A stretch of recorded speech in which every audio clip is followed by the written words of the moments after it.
Re-Animator. Directed by Stuart Gordon, Re-Animator stars Jeffrey Combs, Barbara Crampton, and Bruce Abbott.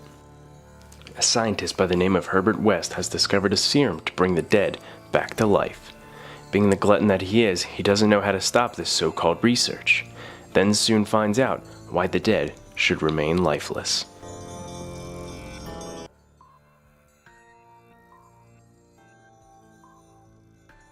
I f***ing love this film, is what I would say if my name was Tony DiTillo, who was the one who recommended this movie to me. As most of you know, I enjoy very well-made horror movies. So movies like Annabelle, Lights Out, Rings, and so many others I just completely disregard. Horror movies can be very easy to make, but at the same time be very difficult.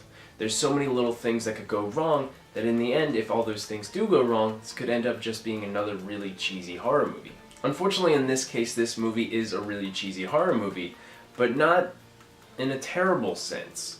Like, I've been able to sit through this movie twice, and at any point have I been like sitting there and going, wow, this movie literally sucks. Not like Lights Out, or Annabelle, or Rings. I've been able to just sit through 2 rounds of this movie, and it's bearable. It's a good slash bad movie. Definitely one of the places where this movie seems to fall is the acting for me.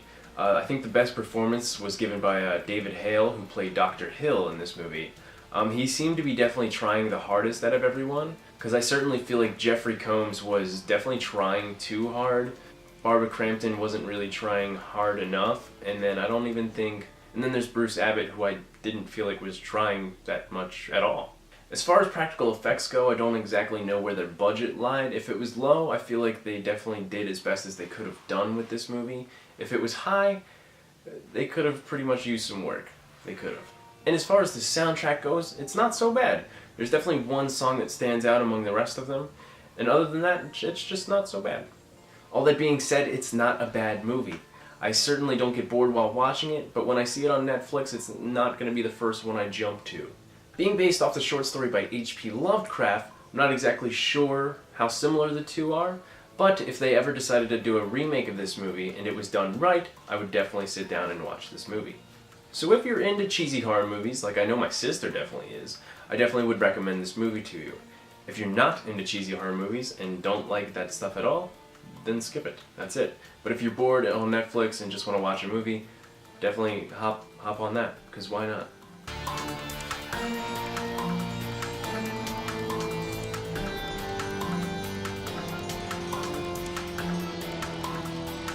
Thank you for watching, guys. Over here is going to be our short film for The Mormons Are Coming. Mike didn't do a recommendation, so we're going to do this right here, because next week we're going to have a commentary for it. Over here, however, is going to be Delivery Man. I did that last week. It was a short little thing, don't worry about it. There's a subscribe button right here. Down below that is a like, dislike button. Comment section down below that. Tell me what you guys thought of Re-Animator.